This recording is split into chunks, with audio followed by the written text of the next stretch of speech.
Mga kapatid, siguro marami sa atin ang nalilito sa differences ng tatlong ito. Church, religion, at salvation. Ano ba yung church, religion, at salvation? Lalo na sa hindi nagbabasa at nagsusuri ng Bible, marahil hindi malalim ang pagkakaunawa ng marami sa atin dito, and they don't just care sa kalaliman ng mga bagay na ito. Pag-aralan natin ng mabilis.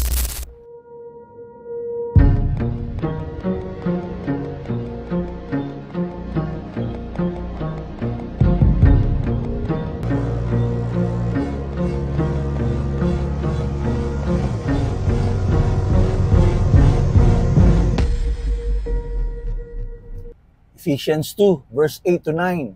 For by grace you have been saved through faith, and that not of yourselves. It is a gift of God, not of works, lest anyone should boast. This verse talks about salvation o ang kaligtasan. Pero bago natin itakil ito, pag-aralan muna natin kung ano ang church at religion at ang relasyon nito sa salvation. They are within the biblical context.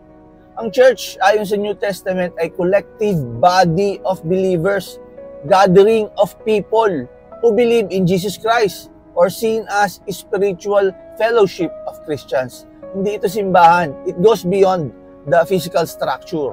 Acts 2, verse 42, and they continued steadfastly in the apostles' doctrine and fellowship, in the breaking of the bread, and in prayers. The church is community of faith, united in worship, transformed by God's grace. Sila yung community, sila yung church.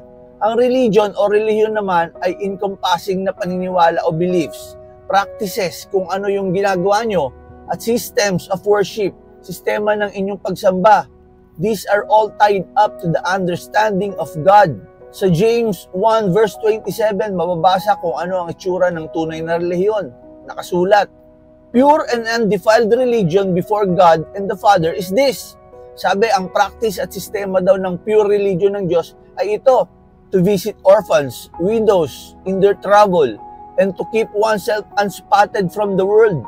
Ibig sabihin, free from the influence of corruption ng mundo.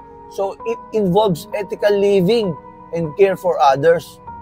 So yan, paliwanag base sa Biblia ng church at religion. Ngayon, dun tayo sa salvation o kaligtasan ng ating kaluluwa. Patungo sa pagmamana ng walang hanggang buhay. Nasa membership ba natin ng church o religion ang kaligtasan? Yan ang sinasabi sa ating verse for today. For by grace, you have been saved through faith, and that not of yourselves. It is the gift of God, not of works, lest anyone should boast. Hindi mo makukuha ang salvation sa sarili mo lang. Hindi rin sa gawa o kung anumang practice sa religion nyo. Salvation is a gift from God na ating tinanggap sa pamamagitan ng ating paniniwala kay Jesus na tumbos ng ating kasalanan sa pamamagitan ng pagkamatay niya sa krus. Tinatanggap mo ba si Kristo? Ayun, tanggapin mo rin ang regalo niyang kaligtasan kung tinatanggap mo si Kristo. So wala sa relihiyon o sa church ang kaligtasan.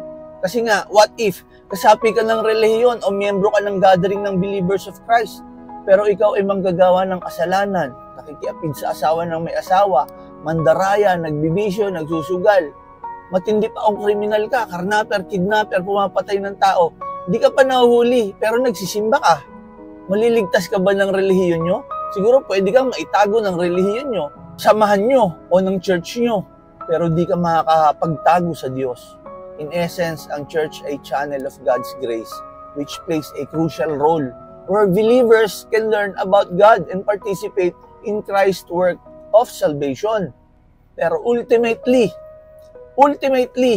ang salvation o ang kaligtasan ay individual matter that involves faith and repentance, pananampalataya, pagsisisi sa mga kasalanan at pagpupursu ng relasyon sa Panginoon at pamumuhay ng ayon sa kanyang principles. It makes sense, right?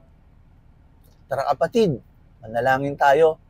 Maaari kang yumukod o ipikit ang iyong mata at damhin ang presensya ng ating walang hanggang Panginoon. Dakilang Panginoon, banal at makapangyarihan, salamat sa unmerited favor, sa amazing grace that saved a wretch like me. We were once lost, but now we are found. Dati kaming bulag, pero ngayon nakikita ka na namin. Alam namin na wala kaming ambag sa handog mong kaligtasan at ito'y kusa mong ibinibigay. Naway manahan kami sa assurance na matapos namin ang takbuhin mula sa magandang simula na hinandog mo sa amin. Panginoon, turuan mo kaming magtiwala sa iyong grace sa araw-araw. Hindi lamang para sa aming kaligtasan, kundi sa iba pang kaluluwang kailangang makilala ang iyong kadakilaan, both sa material at spiritual. Diyos ko, maging akong liwanag, reflecting your love and grace sa mga taong nanonood ng online ministry na ito. Guide me in sharing the gospel, Panginoon, at naway sa pagmiministry na ito, maraming kaluluwa ang maakay pabalik sa iyo. Maunawaan nila ang kanilang kaligtasan ay nakasalalay sa iyo. May my life journey, Panginoon, be a witness to your power and grace, leading others to find salvation in you. Ikaw, Panginoon, ang hari ng mga hari at Diyos ng mga Diyos. Lumikha ng langit at lupa and everything that has breath. Pinupuri ka namin at sinasamba sa pamamagitan ng dugo ni Kristo na dumanak para kami iligtas. Amen. Salamat, kapatid. Inaanyayahan kitang magbasa ng Biblia at magsuri. Kasi ang nakasalalay dito ay ang ating salvation, ang pagmamana ng buhay na walang hanggan.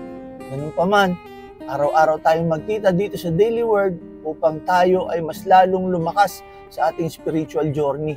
Salamat, kapatid. Magkita ulit tayo bukas.